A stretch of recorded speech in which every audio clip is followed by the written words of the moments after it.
Olá, turminha, estamos aqui com mais um dia de aula. Hoje, uma quinta-feira, dia 9/7/2020, iremos trabalhar o componente curricular de História.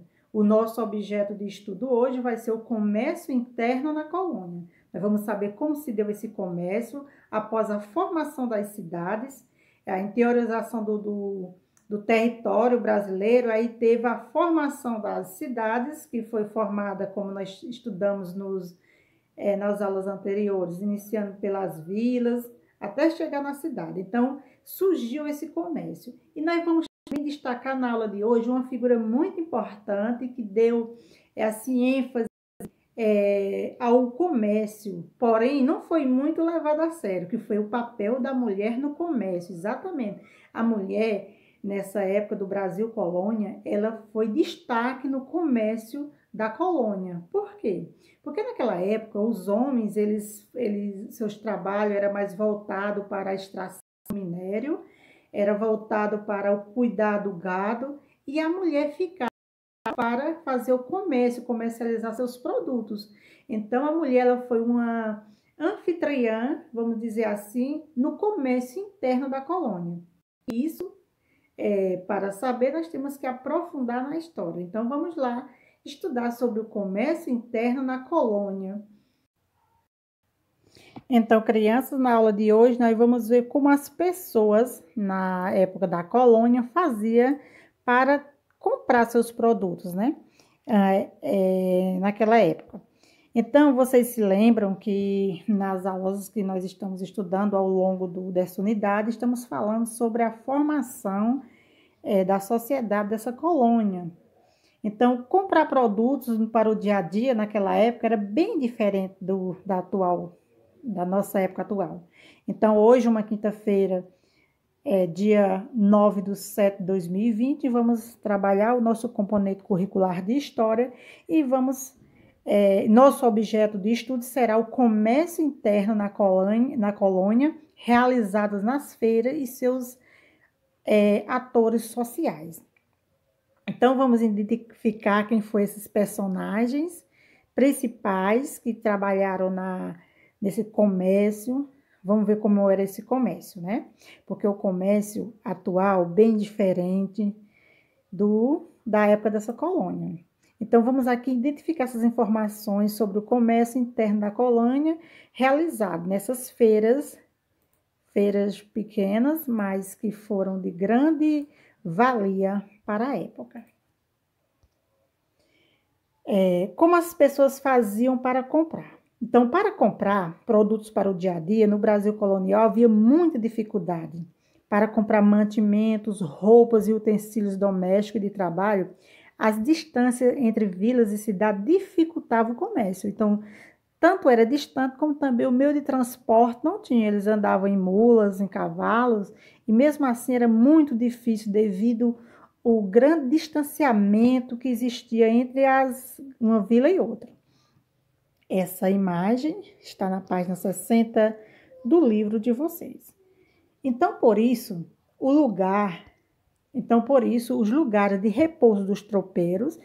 Na aula sobre os tropeiros, eu falei que eles faziam as andanças dele. Em algum lugar de seu caminho, eles paravam para repousar. Cansavam e paravam. Então, os lugares de repouso dos tropeiros, eles tornaram-se ponto de encontro de comerciantes e de pequenos produtores. Nesses locais, desenvolveram-se feiras e novos vilarejos, que mais tarde deram origem às outras cidades. Então, eles se repousavam ali, paravam para o repouso e dali surgiu a vila, né? E naquelas vilas automaticamente também foram surgindo os comércios.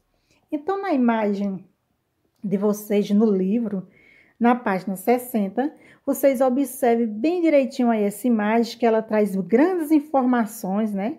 No cenário onde se verifica a representação de sobrados, de arquitetura colonial, igrejas, além de tendas de feira na praça central. Então, todas essas construções aí, elas foram aos poucos sendo erguidas, não foi de um dia para o outro, aos poucos foram erguidas em locais de repouso e de troca de mercadoria em um gradual processo de formação de cidades. Então, gradual, que eu digo, aos pouquinhos. E aí nós temos as personagens representadas no contexto dessa ilustração. Tropeiros, artistas, agricultores, mascates, compradores. Então, todas essas pessoas, elas formavam esse comércio. Então, de acordo com essa imagem, nós iremos responder o questionário seguinte: por que no Brasil colonial era difícil comprar vestuários e mantimentos? Então, para que responda essa atividade, vocês precisam assistir direitinho a videoaula ou então retornar a consultar o livro. Quais produtos eram comercializados nas feiras? Questão 3. Existe atualmente algum evento de comércio que lembre as feiras do período colonial? Se sim, qual? Então, é só vocês dar uma lembrada aí que nosso município existe sim as feiras, né, do Horto Grangeiro, também existe as feiras do centro, aquela feira de frutas, né, e verduras e alguns mantimentos. Então, falem um pouquinho sobre essas. E aqui eu vou falar um pouquinho sobre o acontecimento para a gente se ficar sabendo sobre alguns acontecimentos nessa época. Então, nós temos aqui esse quadro Fique Sabendo. A presença feminina foi sempre destacada no exercício do pequeno comércio em vilas e cidades no Brasil colonial. Então, como eu falei na abertura da aula, a mulher ela foi um forte que marcou a presença significativa no comércio da colônia. Então, desde os primeiros tempos em lugares como Salvador, Rio de Janeiro, São Paulo, estabeleceu-se uma divisão de trabalho assentada em critérios sexuais, em que o comércio ambulante representava a ocupação preponderantemente feminina. Então, esse comércio ambulante, onde elas saíam vendendo frutas, verduras, alguns objetos artesanais, então isso era responsabilidade da mulher. Então, é uma informação para que vocês fiquem sabendo que a mulher, ela foi um marco na história do comércio colonial do nosso país. E nossa aula fica por aqui. Até a próxima aula. Fica em casa e um grande abraço da professora Marlene Feitosa.